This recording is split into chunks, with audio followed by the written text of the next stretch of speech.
Slaves and Free by Alexander Maclaren. He that is called in the Lord, being a servant, is the Lord's freeman. Likewise, also he that is called being free is Christ's servant. 1 Corinthians 7, verse 22. This remarkable saying occurs in a remarkable connection and is used for a remarkable purpose.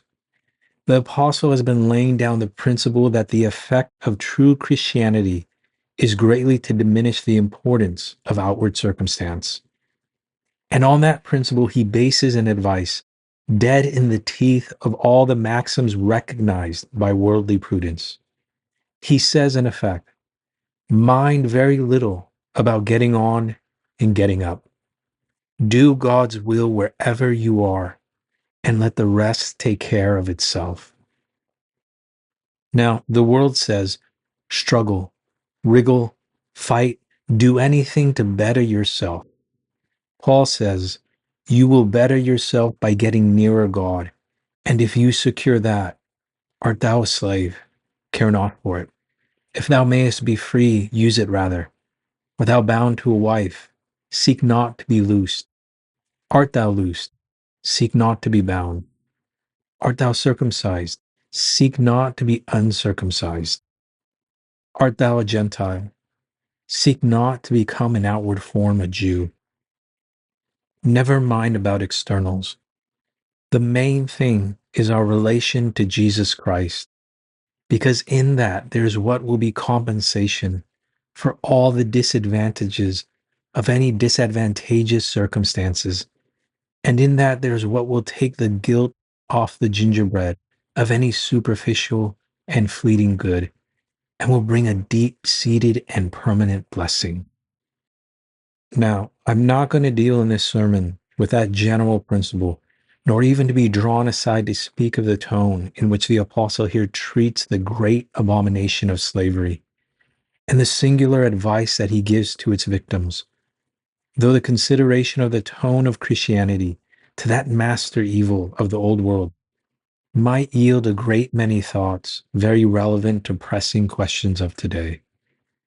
But my one object is to fix upon the combination which here brings out in regard to the essence of the Christian life, how that in itself it contains both members of the antithesis, servitude, and freedom, so that the Christian man who is free externally is Christ's slave, and the Christian man who is outwardly in bondage is emancipated by his union with Jesus Christ. There are two thoughts here, the application in diverse directions of the same central idea, that is, the slavery of Christ's free men and the freedom of Christ's slaves, and I deal briefly with these two now. 1. First then, note how according to the one half of the antithesis, Christ's freed men are slaves. Now, the way in which the New Testament deals with that awful wickedness of a man held in bondage by a man is extremely remarkable. It might seem as if such a hideous piece of immorality were altogether incapable of yielding any lessons of good. But the apostles have no hesitation whatever in taking slavery as a clear picture of the relation in which all Christian people stand to Jesus Christ their Lord. He is the owner, and we are the slaves.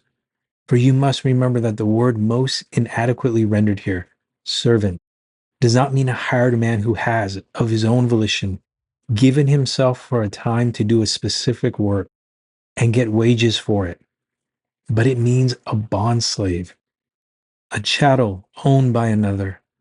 All the ugly associations which gather round the word are transported bodily into the Christian region, and there, instead of being hideous, take on a shape of beauty and become expressions of the deepest and most blessed truths in reference to Christian men's dependence upon and submission to and place in the household and the heart of Jesus Christ, their owner. And what is the center idea that lies in this metaphor, if you like to call it so? It is this: absolute authority which has for its correlative, for the thing in us that answers to it, unconditional submission. Jesus Christ has the perfect right to command each of us, and we are bound to bow ourselves, unreluctant, unmurmuring, unhesitating, with complete submission at his feet. His authority and our submission go far, far deeper than the most despotic sway of the most tyrannous master, or than the most abject submission of the most downtrodden slave.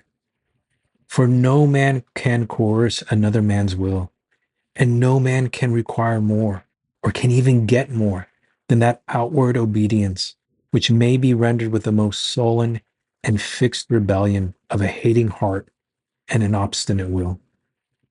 But Jesus Christ demands that if we call ourselves Christians, we shall bring not our members only as instruments to him in outward surrender and service, but that we shall yield ourselves with our capacities of willing and desiring utterly, absolutely, constantly to him. The founder of the Jesuits laid it down as a rule for his order that each member of it was to be at the master's disposal like a corpse or a staff in the hand of a blind man. That was horrible, but the absolute putting of myself at the disposal of another's will, which is expressed so tyrannously in Loyola's demand, is the simple duty of every Christian. And as long as we have recalcitrating wills which recoil at anything which Christ commands or appoints, and perk up their own inclinations in the face of his solemn commandment, or that shrink from doing and suffering whatsoever he imposes and enjoins, we have still to learn what it means to be Christ's disciples. Dear brethren, absolute submission is not all that makes a disciple, but depend upon it, there is no discipleship worth calling by the name without it. So I come to each of you with this message to you. Down on your faces before him, bow your obstinate will, surrender yourselves and accept as absolute, dominant Lord over your whole being. Are you Christians after that pattern? Being free men, are you Christ's slaves? It does not matter what sort of work the owner sets his household of slaves to do. One man is picked out to be his pipe bearer or his shoe cleaner. And if the master is a sovereign, another one is sent off perhaps to be a governor of a province or one of his council. They are all slaves, and the service that each does is equally important. All service ranks the same with God. There is no last nor first. What does it matter what you and I are set to do? Nothing. And so why need we struggle and wear our hearts out to get into conspicuous places, or to do work that shall bring some revenue of praise and glory to ourselves? Play well thy part. There all the honor lies. The world can say, serve Christ in anything, and all his servants are alike in his sight. The slave owner had absolute power of life and death over his dependents. He could split up families. He could sell away dear ones. He could part husband and wife, parent and child. The slave was his, and he could do what he liked with his own, according to the cruel logic of ancient law. And Jesus Christ, the Lord of the household, the Lord of providence, can say to this one, go, and he goes into the mists and the shadows of death. And he can say to those who are most closely united, loose your hands. I have need of one of you yonder. I have need of the other one here. And if we are wise, if we are his servants in any real deep sense, we shall not kick against the appointments of his supreme, autocratic, and yet most loving providence, but be content to leave the arbitrament of life and death, of love united or of love parted in his hands, and say, whether we live, we are the Lord's, or whether we die, we are the Lord's. Living or dying, we are his. The slave owner owned all that the slave owned. He gave him a little cottage with some humble sticks of furniture in it and a bit of ground on which to grow his vegetables for his family. But he to whom the owner of the vegetables and the stools belong owned them too. And if we are Christ's servants, our banker's book is Christ, and our purse is Christ, and our investments are Christ, and our mills and our warehouses and our shops and our businesses are his. We are not his slaves if we arrogate to ourselves the right of doing what we like with his possessions. And then, still further, there comes into our apostles' picture here yet another point of resemblance between slaves and the disciples of Jesus. For the hideous abominations of the slave market are transferred to the Christian relation and defecated and cleansed of all their abominations and cruelty thereby. For what immediately follows my text is, ye are bought with a price.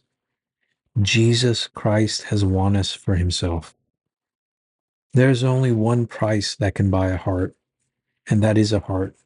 There's only one way of getting a man to be mine, and that is by giving myself to be his.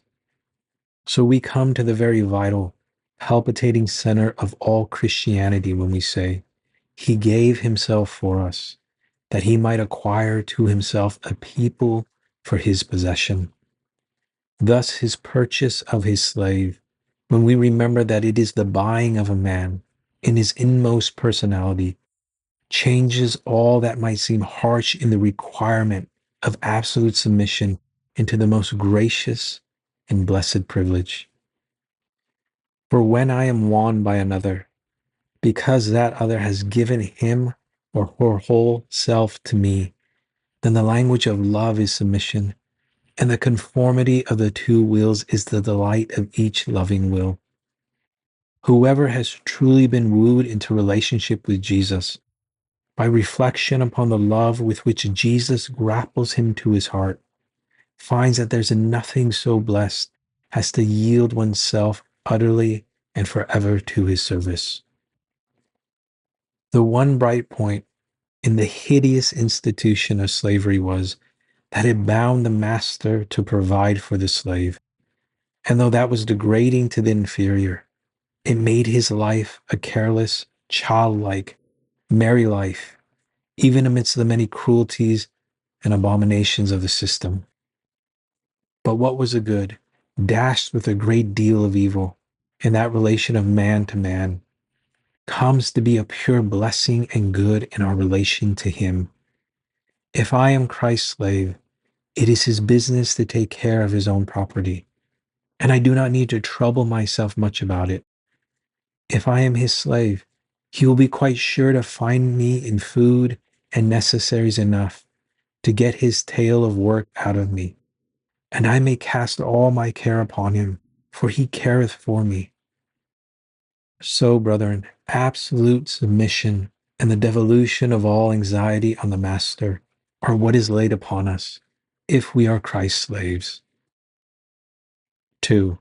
Then there is the other side, about which I must say secondly a word or two, and that is the freedom of Christ's slaves. As the text puts it, he that is called, being a servant, is the Lord's freedman. A freedman was one who was emancipated, and who therefore stood in relation of gratitude to his emancipator and patron. So in the very word freedman, there is contained the idea of submission to him who has struck off the fetters.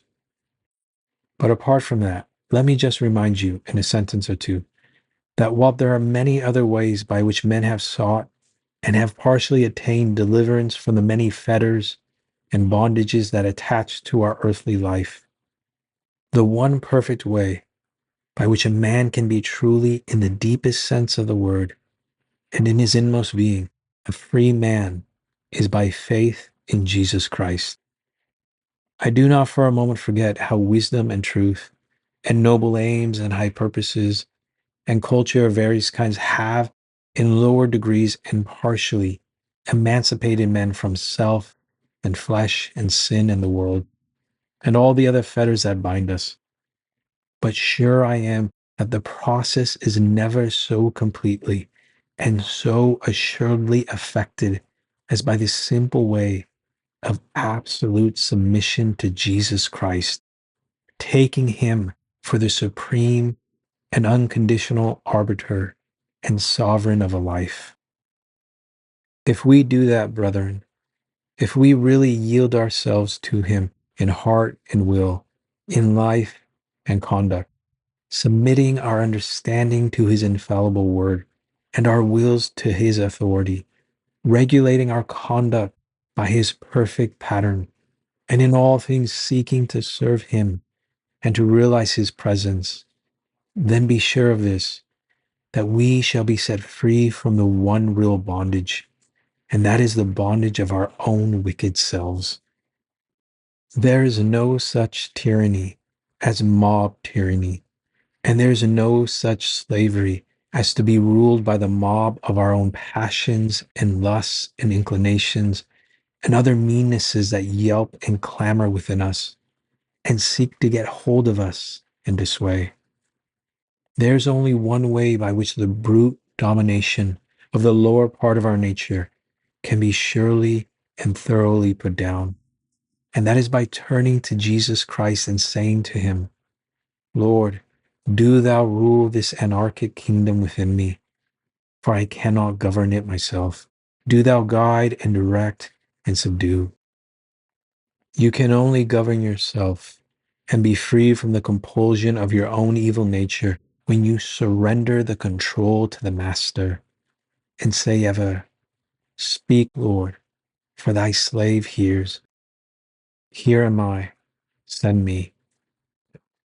And that is the only way by which a man can be delivered from the bondage of dependence upon outward things. I said at the beginning of these remarks that my text occurred in the course of a discussion in which the apostle was illustrating the tendency of true Christian faith to set a man free from and to make him largely independent of the varieties in external circumstances. Christian faith does so because it brings into a life a sufficient compensation for all losses, limitations, and sorrows, and a good which is the reality of which all earthly goods are but shadows. So the slave may be free in Christ, and the poor man may be rich in him, and the sad man may be joyful, and the joyful man may be delivered from excess of gladness, and the rich man may be kept from the temptations and sins of wealth, and the free man be taught to surrender his liberty to the Lord who makes him free. Thus, if we have the all-sufficient compensation, which there is in Jesus Christ, the satisfaction for all our needs and desires, we do not need to trouble ourselves so much as we sometimes do about these changing things round about us. Let them come, let them go. Let the darkness veil the light, and the light illuminate the darkness. Let summer and winter alternate. Let tribulation and prosperity succeed each other. We have a source of blessedness unaffected by these.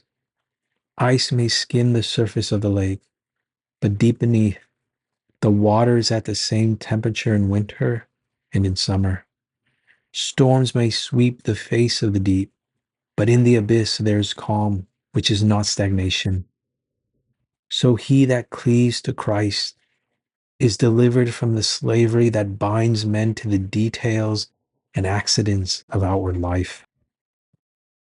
And if we are the servants of Christ, we shall be set free, in the measure in which we are his, from the slavery which daily becomes more oppressive as the means of communication become more complete, the slavery to popular opinion and to men round us. Dare to be singular. Take your beliefs at first hand from the Master. Never mind what fellow slaves say. It is his smile or frown that is of importance. Ye are bought with a price. Be not servants of men. And so, brethren, choose this day whom ye will serve. You are not made to be independent. You must serve some thing or person. Recognize the narrow limitations within which your choice lies and the issues which depend upon it. It is not whether you will serve Christ or whether you will be free. It is whether you will serve Christ or your own worst self, the world, men, and I was going to add the flesh and the devil. Make your choice. He has bought you. You belong to him by his death. Yield yourselves to him. It is the only way of breaking your chains. He that doeth sin is the servant of sin. If the Son make you free, ye shall be free indeed. And not only free, for the king's slaves are princes and nobles, and all things are yours, and ye are Christ's. They who say to him, O Lord, truly I am thy servant, receive from him the rank of kings and priests to God, and shall reign with him forever.